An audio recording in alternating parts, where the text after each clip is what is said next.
Hello everyone, welcome to the Panchsheel academy. Myself Kamal Singh Pawar और आज लेकर आ गए हम आप लोगों के लिए एक बहुत ही जबरदस्त और इंटरेस्टेड टॉपिक, जिसमें हम बात करने जा रहे हैं रिजोल्यूशन ऑफ वेक्टर्स पर। एक वेक्टर को कैसे रिजोल्व करेंगे हम, उसके इफेक्ट को कैसे कैलकुलेट किया जाएगा। आज के लेक्चर में हम उसकी कंप्लीट डिस्कशन करने जा रहे हैं। तो आप लोग कॉपी पेन उठाएं, नोट करना स्टार्ट करें। चैनल को लाइक शेयर सब्सक्राइब बिल्कुल भी ना भूलें। आप लोग ज़्यादा से ज़्यादा इसे शेयर करें। ठीक है, तो चलते हैं, आज के लेक्चर को शुरुआत करते हैं हम। और कैसे एक वेक्टर को रिजॉल्व करेंगे हम, वो कैलकुलेशन हम आज करने वाले हैं।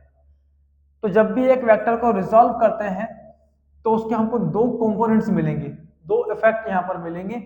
उन इफेक्ट को हम बोलेंगे रेक्टेंगुलर कंपोनेंट्स। ओके, चलिए कैसे होगा ये। तो ये है हमारे पास कोई वेक्टर क्वांटिटी, ये आर। ठीक है, अब इस आर में आपको दो इफेक्ट दिख रहे होंगे।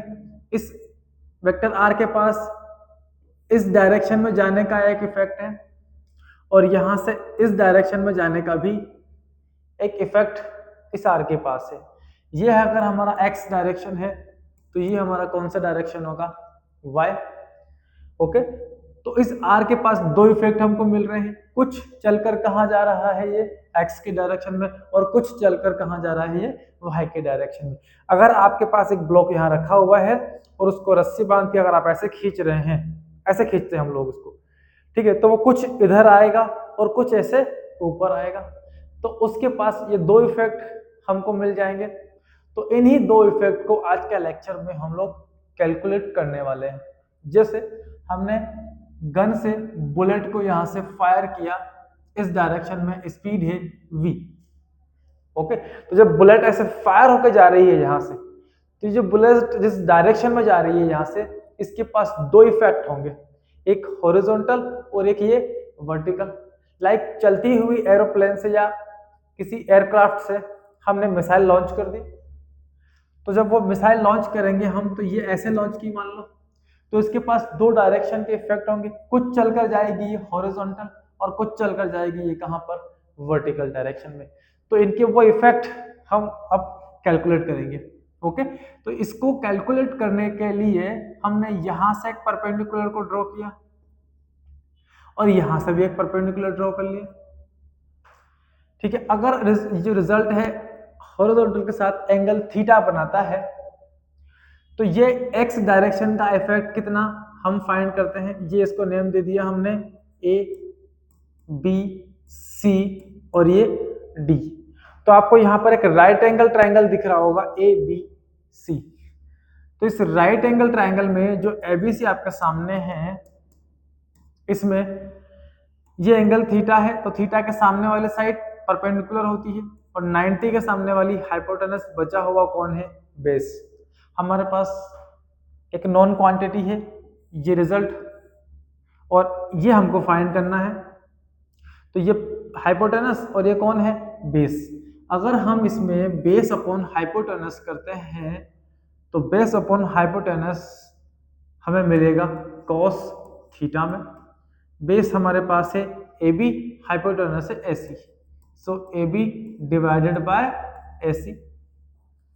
ठीक है, so cos theta, A B हमारा कितना है, सॉरी ए बी तो फाइंड करना है अपने को, और हमने बोला कि जो ए बी है वो एक्स डायरेक्शन वाला हम कैलकुलेट कर रहे हैं। इसको नेम गिवन कर देते हैं R in X direction. This is R in X direction divided by AC, AC है यहाँ पर R, so R in X direction is equal to R cos theta. That is the effect of this R in X direction. इस फॉर्मूले से हम उसको calculate कर सकते हैं। चलिए, तो ये हो गया हमारा एक्स के डायरेक्शन वाला इफेक्ट। एक्स के डायरेक्शन में आर का इफेक्ट कितना है वो यहां से कैलकुलेट कर सकते हैं आप। इसका दूसरा इफेक्ट देखते हैं। अगर ये एंगल थीटा है तो अल्टरनेट प्रॉपर्टी से ये एंगल भी थीटा होगा। तो ये वाला साइड कितना, तो थीटा के सामने ये परपेंडिकुलर है और ये बेस है, तो ये तो हाइपोटेनस है।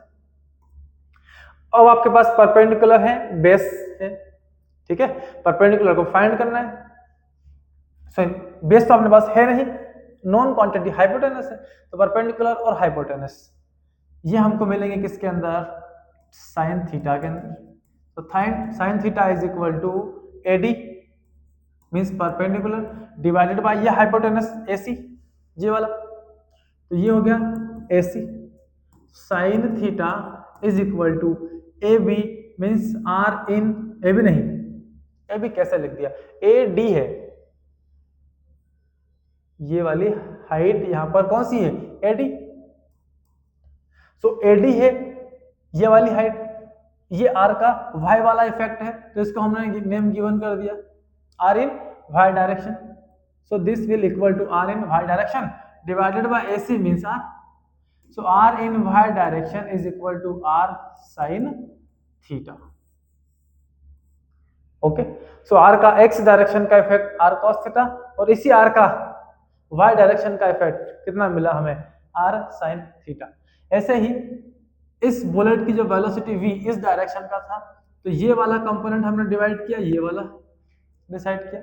अब देखिए ये एंगल अगर थीटा है तो v का ये वाला कंपोनेंट v cos थीटा बन जाएगा, और ये वाला कंपोनेंट क्या बन जाएगा, v sin थीटा।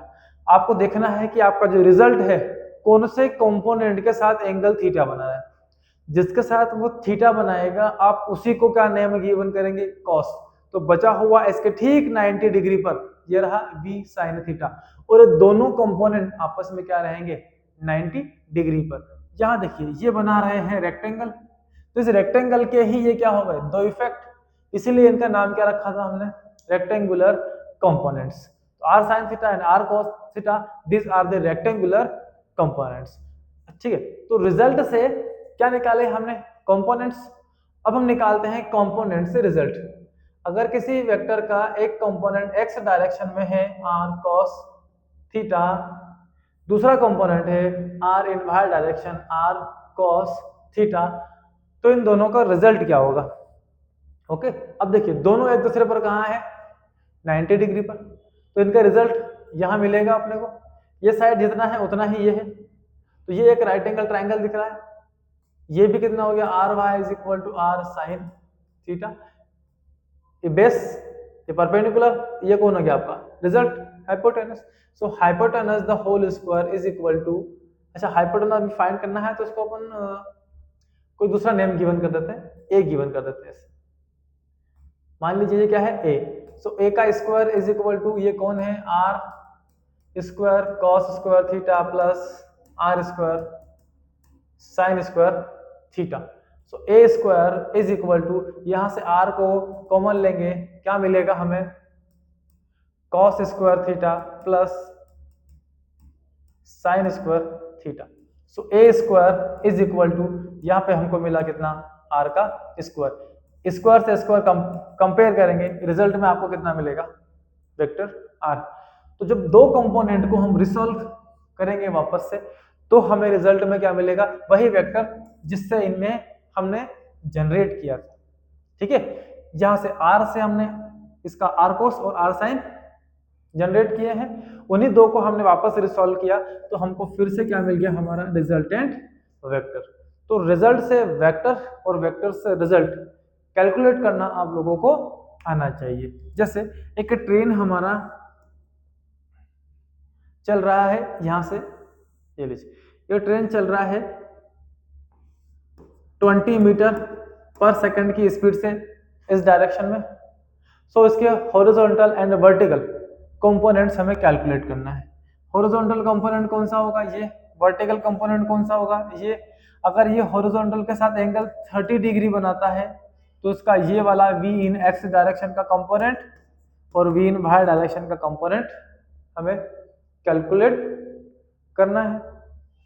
सो v इन x डायरेक्शन के लिए क्या करेंगे, v cos 30, एंगल कितना है यहाँ पर 30, v की वैल्यू कितनी गिवन है 20, और cos 30 कितना होता है, cos 30 is equal to √3/2, cancel कर दें कितना आएगा 10, तो ये हो जाएगा 10√3 मीटर पर सेकंड। जो वेलोसिटी ट्रेन का इधर था उसका हॉरिजॉन्टल का जो इफेक्ट है कितना मिलेगा 10√3 मीटर।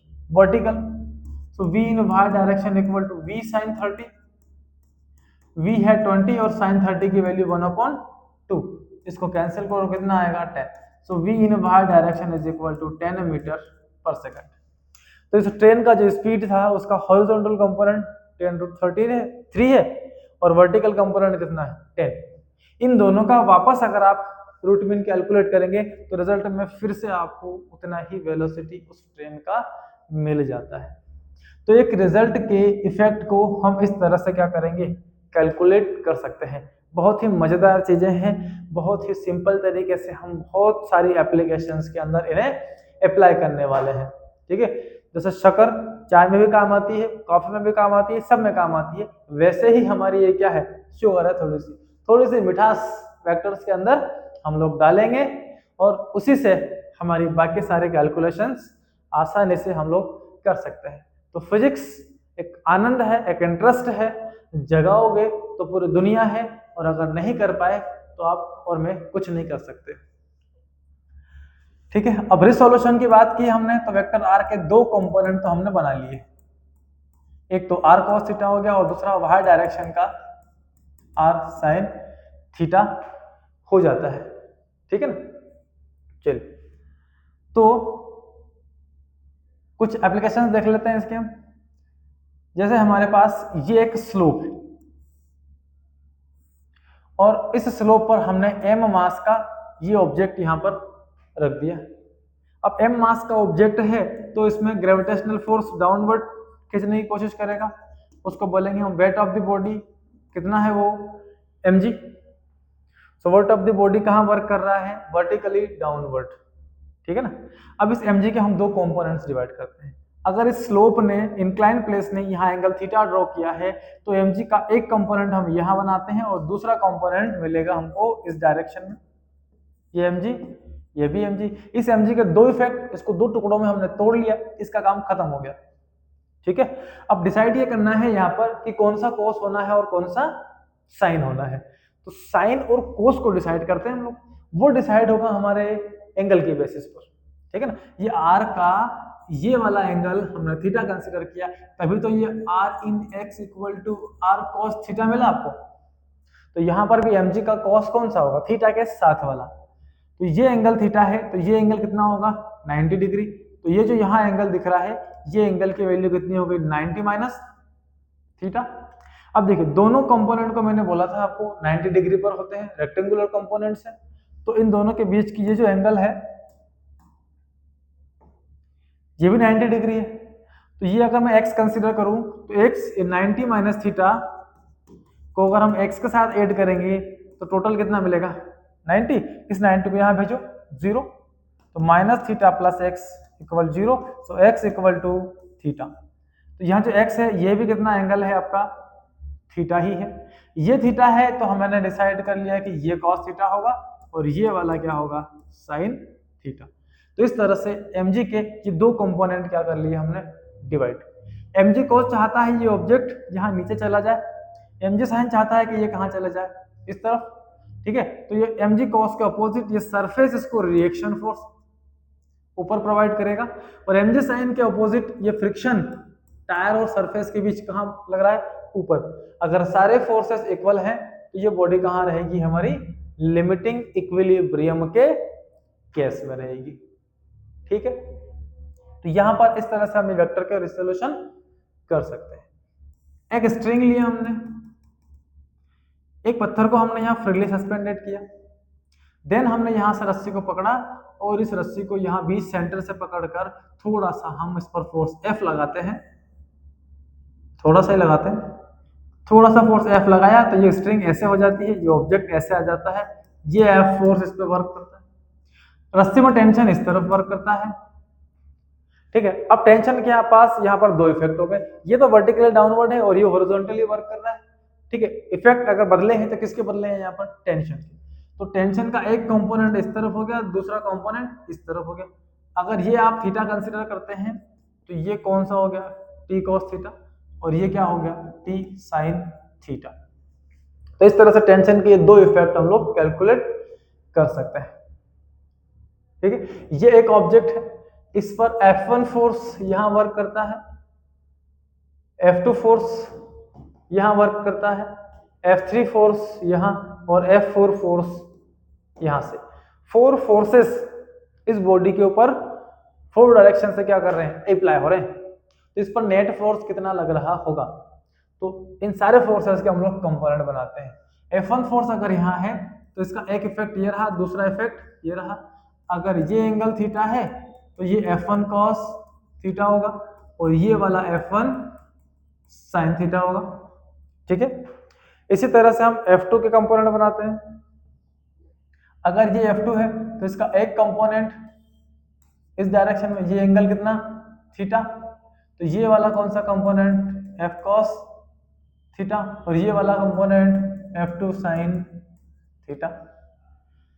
सिमिलरली F3 के लिए इसका एक कंपोनेंट यहाँ पर इधर हो गया, दूसरा कंपोनेंट इसी की डायरेक्शन में ये रहा। अगर ये एंगल थीटा है तो ये F3 cos थीटा और ये वाला कंपोनेंट F3 साइन थीटा मिल गया।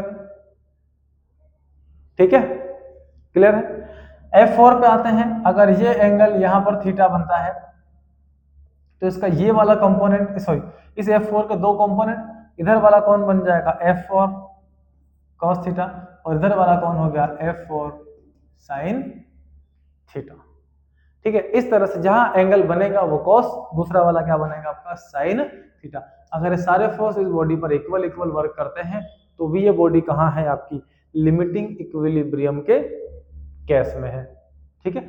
अब इस वेक्टर को रिसॉल्व करते हुए इससे कैसे हम हमारे कैलकुलेशंस करने वाले हैं, अभी तो हमने बात कर ली फैक्टर्स की भी, ऐसे ऐसे हम लोग इनको डिराइव कर सकते हैं। अब हमें कैलकुलेट करना है कि मैथमेटिकली दोनों डायरेक्शन में रिजल्ट का इफेक्ट कितना होगा, या दो डायरेक्शन से रिजल्ट हमें कितना मिलने वाला है, उसको हम रिजॉल्व करते हैं। चलिए, तो आते हैं इस पर बेस्ड न्यूमेरिकल्स पर, क्योंकि सारी कैलकुलेशन अब हमारे न्यूमेरिकल के बेस पर ही हम सॉल्व करने वाले हैं। So a vector has a magnitude 12 newton make an angle of 30 degree. किसी बॉडी पर एक वेक्टर 12 न्यूटन वर्क करता है, मींस ये फोर्स है, तो फोर्स इक्वल टू 12 न्यूटन यहाँ पे वर्क कर रहा है। एंगल दिया है आपको कितना, 30 डिग्री पर। यह कोई बॉडी होगा, यह हॉरिजॉन्टल डायरेक्शन है और यहां से F फोर्स जो वर्क कर रहा है वो है 30 डिग्री पर। तो 30 डिग्री पर लगने वाली फोर्स निकाल लें। कौन कौन से निकालनी है, रिसॉल्व करना है इसको हॉरिजॉन्टल और वर्टिकल कंपोनेंट की फॉर्म में। तो पहले horizontal F in x direction और ये F इन y डायरेक्शन। तो F in x direction equal to F cos theta, और थीटा यहाँ पर कितना है 30, F कितना है 12, so 12 इंटू cos 30 √3/2 कैंसिल, कितना आया 2 6 12, तो 6√3 न्यूटन। x का इफेक्ट हमें मिल गया। y के इफेक्ट पे जाते हैं, तो F in y is equal to F sin theta, F in y, F है हमारे पास 12 न्यूटन इंटू साइन 30, और साइन 30 की वैल्यू कितनी होगी 1/2, कैंसिल करो कितना आएगा 6, so F in y is equal to 6। इन दोनों से वापस आपको ये भी मिल जाएगा। ठीक है बच्चों, तो यहां पर हमने देखा कि F जो 30 डिग्री पर हॉरिजॉन्टल के साथ वर्क कर रहा था उसके x और y कंपोनेंट कितने होंगे, मींस हॉरिजॉन्टल और vertical components. Done. Next question, two forces act in same plane. अब दो फोर्स काम कर रहे हैं ना, एक F1 है और दूसरा कौन है आपका F2। तो F1 force 8 newton in east direction, कहां वर्क कर रहा है 8 newton in east, and 6 newton at 60 degree above the horizontal. अगला जो है वो 6 न्यूटन है, थीटा इक्वल टू 60 डिग्री पर ये वर्क करता है। पहले फोर्स को देखें हम, अगर हम ये वाला डायरेक्शन ले ईस्ट, तो ये 8 न्यूटन कहां पर वर्क कर रहा है ईस्ट में। अगर ये हॉरिजॉन्टल है, ये F1 फोर्स है, ये हमारे अगर F1 फोर्स है तो F2 क्या, F2 है 60 डिग्री पर वर्क करने वाली, ये F2 हॉरिजॉन्टल के साथ, तो इसके दो इफेक्ट होंगे, F2 ये वाला और F2 ये वाला। F1 के भी दो इफेक्ट होंगे, F1 ये वाला और F1 वर्टिकल वाला, ठीक है। अब इन दोनों का नेट फोर्स इधर और इन दोनों का मिलकर नेट फोर्स इधर, ये हमको कैलकुलेट करना पड़ेगा, ठीक है। तो पहले दोनों के x डायरेक्शन के इफेक्ट निकाल लें, फिर दोनों के y डायरेक्शन के इफेक्ट निकाल लें, और उसके बाद आपको क्या मिल जाएगा, इनकी रिजल्टेंट फोर्स, ये F रिजल्ट, ठीक है। तो फाइनल रिजल्ट हम इसका कैलकुलेट करेंगे किस डायरेक्शन में हमें मिलेगा। एक ही बॉडी पर वर्क करने वाले दो फोर्स है। सो पहले F1 का इफेक्ट इन x डायरेक्शन, अभी तो हॉरिजॉन्टली वर्क कर रहा है तो एंगल कितना है 0 डिग्री, यहाँ पर थीटा इक्वल टू 0 डिग्री। उस केस में 8F का x वाला कंपोनेंट क्या होता है बच्चों, वो होता है F cos 0 डिग्री, एंगल तो 0 है। F है आपके पास 8, 0 की वैल्यू 1 होती है, equal to 8 newton horizontally. F in y F sine 0, लेकिन साइन 0 की वैल्यू 0, तो ये कितना आएगा 0 न्यूटन। मतलब F1 का वर्टिकल कंपोनेंट 0 है, वर्क ही नहीं करता उस डायरेक्शन में। तो F2 कितना, F2 इन x निकालते हैं पहले, F2 इन x डायरेक्शन, तो ये होगा F2, यहाँ F1 करते हैं आप, F2 cos 60, F2 है कितना, यहाँ पर F2 6 न्यूटन है, ये 6 न्यूटन, ओके। और cos 60 की वैल्यू कितनी होगी हमारी, cos 60 इज इक्वल टू 30 के, अच्छा cos 60 इक्वल टू 1/2, 30 में √3/2, 60 में उल्टा, कैंसिल करो कितना आएगा 3, तो 3 न्यूटन आया x डायरेक्शन में। तो y डायरेक्शन में कितना, तो y डायरेक्शन के लिए F2 इन y, F2 साइन 60, F2 है 6, और साइन 60 की वैल्यू होगी हमारी √3/2, cos का ठीक उल्टा, कैंसिल करो कितना आया 3, तो ये मिला हमें 3 न्यूटन। ये आ गए दोनों इफेक्ट। अब F net in x direction, दोनों x को जोड़ लो आप, 8 + 3 इज इक्वल टू 11 न्यूटन, और F net in y direction, तो y डायरेक्शन का तो ये वाला तो 0 है, प्लस यहाँ पर y डायरेक्शन का 3√3, इट मीन्स 3√3 न्यूटन, यह है। अब F नेट x डायरेक्शन में इतना है और y डायरेक्शन में इतना है, इन दोनों को आप रूट मीन कर लें, आपको रिजल्टेंट फोर्स मिलेगा। So F resultant is equal to F net in x direction का square plus F net in y direction का square. So F result is equal to √ F net in x direction 11 का square करेंगे plus 3√3 इसका square करेंगे, तो F result is equal to, ये हो गया 121 plus 9 into 3, so F resultant force equal to √121 plus 27, so F resultant is equal to √148, okay. और ये अंडर रूट में चाहे आप तो यही आंसर है, अगर इसको बाहर निकालना हो तो इसको अप्रोक्सीमेट करके निकाल लो। 12 का स्क्वायर होता है 144, और 12 से 4 ही जाता है इसके अंदर, तो 4.1 4.2 के आसपास ये फोर्स आपको मिल जाएगी। तो F रिजल्टेंट फोर्स इस बॉडी पर कितना वर्क कर रहा है, 12.1 न्यूटन। अब डायरेक्शन, तो डायरेक्शन के लिए देखो, अगर यहाँ पर F इधर कहीं वर्क कर रहा होगा, F रिजल्ट यहाँ पर, ये F रिजल्टेंट फोर्स, ठीक है। अब F रिजल्टेंट की डायरेक्शन निकालने के लिए आपको ये एंगल निकालना पड़ेगा, और ये एंगल मिलेगा किससे, इस परपेंडिकुलर बाय बेस से, इसमें लगा देते हैं हम tan थीटा। तो tan theta is equal to perpendicular upon base, perpendicular कौन है, ये वाला कंपोनेंट, ये कौन सा कंपोनेंट है, y वाला, तो F net in y direction 3√3 divided by कौन सा, बेस कहाँ है, ये x डायरेक्शन का नेट इफेक्ट कहाँ गया, ये रहा 11, डिवाइड कर दिया 11 से, तो theta equal to tan inverse 3√3 divide by 11, ये आ गई इसकी डायरेक्शन। ये एंगल आप कैलकुलेट कर सकते हैं, ठीक है, चलिए नेक्स्ट क्वेश्चन पे आते हैं। Two coplanar force 8 newton at 0 degree, sorry 10 newton at 0 degree, same condition. दो कोप्लानर फोर्स है ना, एक ही प्लेन पर वर्क करने वाले हैं। सो F1 फोर्स है equal to 10 Newton,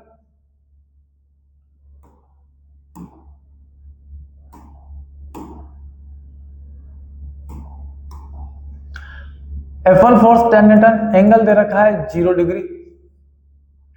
F2 force है 15 न्यूटन, ये वर्क करता है एट 120 डिग्री के एंगल पर, मतलब एक ही प्लेन पर वर्क कर रहे हैं वैसे तो ये। अगर F1 इस तरफ है तो ये F2 आपका यहाँ पर इस तरफ है, दोनों के बीच की एंगल 120 डिग्री। डन, चल तो कैलकुलेट करते हैं इन दोनों के रिजल्ट को। तो रिजल्ट कैलकुलेट करने के लिए F1 फोर्स दे रहे हैं और ये F2 फोर्स, देखें क्या होता है। तो पहले F1 के दोनों इफेक्ट निकाल लें हम। तो F1 इन x डायरेक्शन 10 न्यूटन, और सॉल्व कर लो आप, फॉर्मूला लगा लो।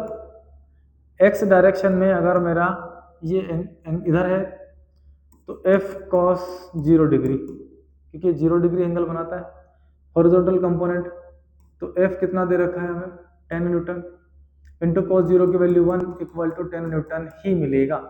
और F1 इन y डायरेक्शन तो आपको मिलेगा ही नहीं, sin 0 इक्वल टू 0। डन, तो ये 0 न्यूटन मिला किधर, y डायरेक्शन।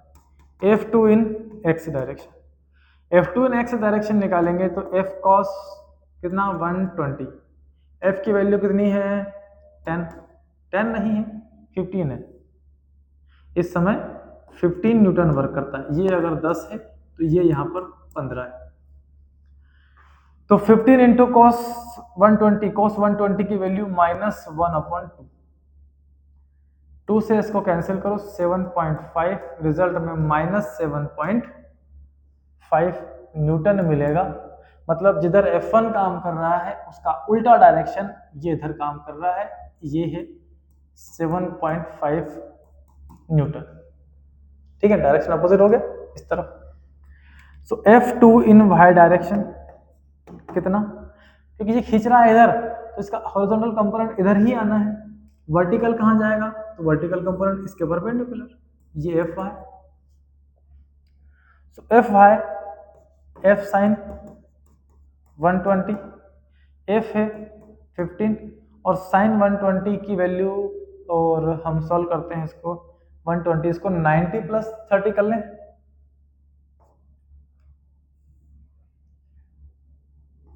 sin 90 + 30, तो ये cos 30, ये 15 और cos 30 बन गया ये, और cos 30 की वैल्यू कितनी होगी, वैल्यू होगी इंटू √3/2।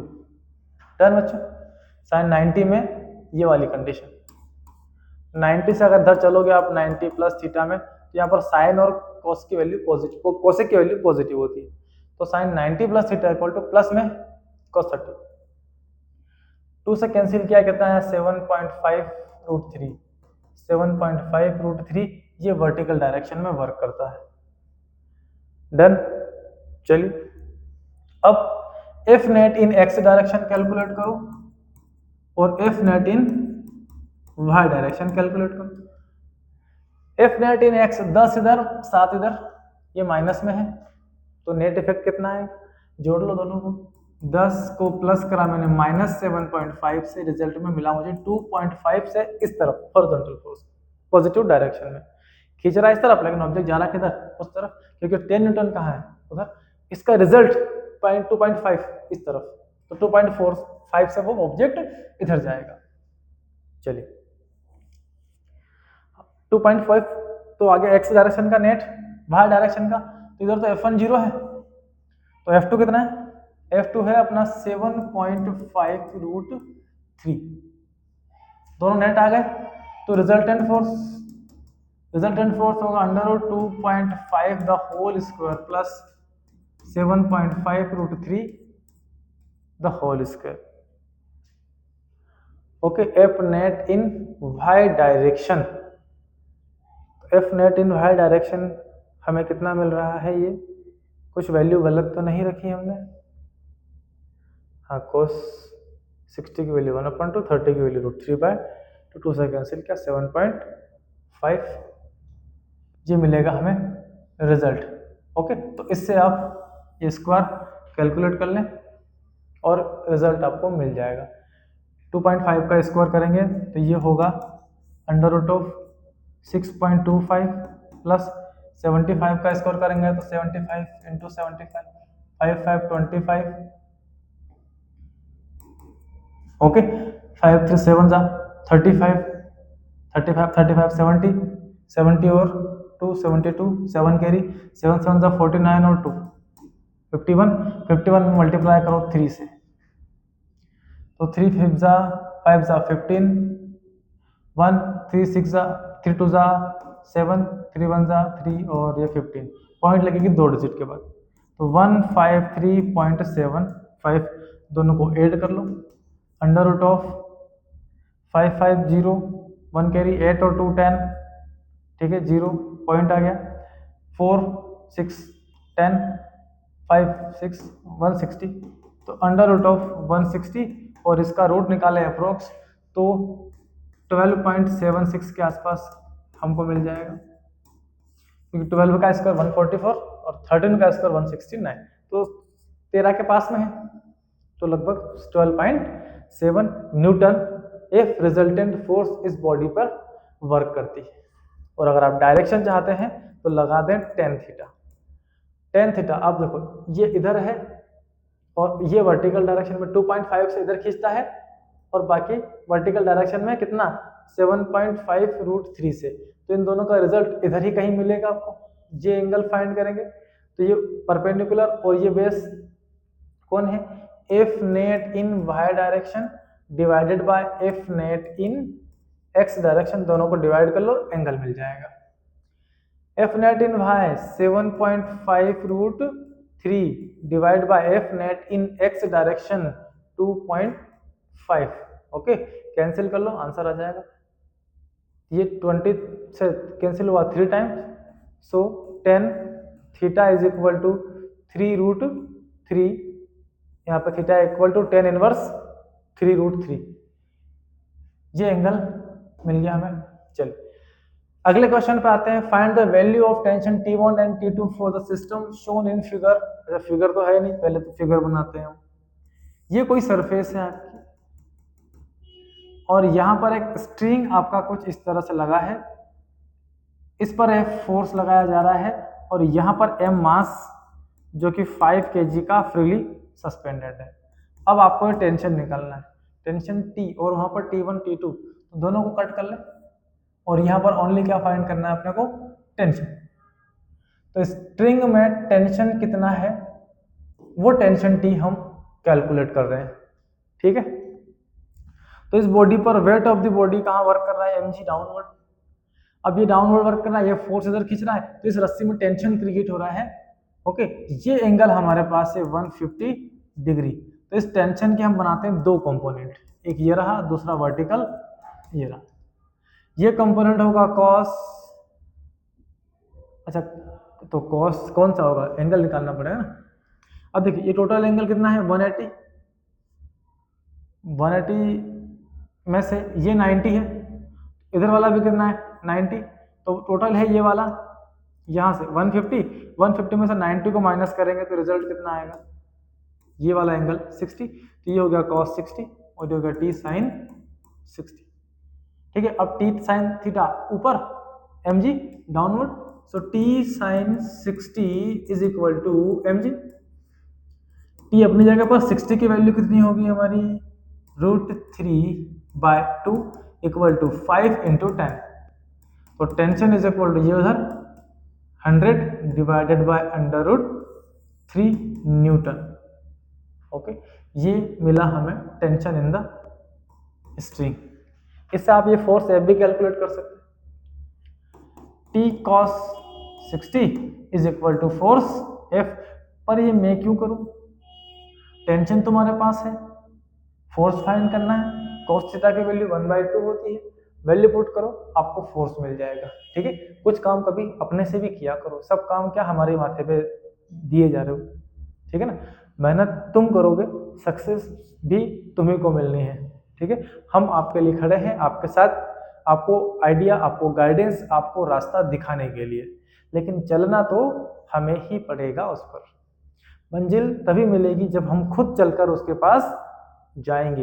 मंजिल तो आपके पास चलकर आ नहीं सकती, हम आपके लिए एक रास्ता बता सकते हैं, किस रास्ते पर चलने से हमें आगे ये सब कुछ मिल सकते हैं, लेकिन काम तो अपने को ही करना पड़ेगा ना। तो आई थिंक आज के सारे न्यूमेरिकल हमारे खत्म हो चुके हैं, और इसी के साथ जो रिजोल्यूशन ऑफ वेक्टर है वो भी हमारा कंप्लीट हो चुका है। अगर रिजोल्यूशन के अंदर आप लोगों को कोई स्पेशल डाउट हो या कोई नया क्वेश्चन आपको पूछना हो तो वो आप कमेंट बॉक्स में लिखकर हमें सेंड जरूर कीजिएगा। आपकी कमेंट्स का हमें इंतजार रहेगा, है ना। हमारे पास जितने भी अवेलेबल सॉल्यूशंस होंगे वो हम आपके लिए जरूर प्रोवाइड करेंगे। तो चैनल को लाइक करें, शेयर करें, और जो भी स्टडी मटेरियल हमारे काम आ रहे हैं उनको हम हर एक कॉपी के अंदर नोट करते जाएं।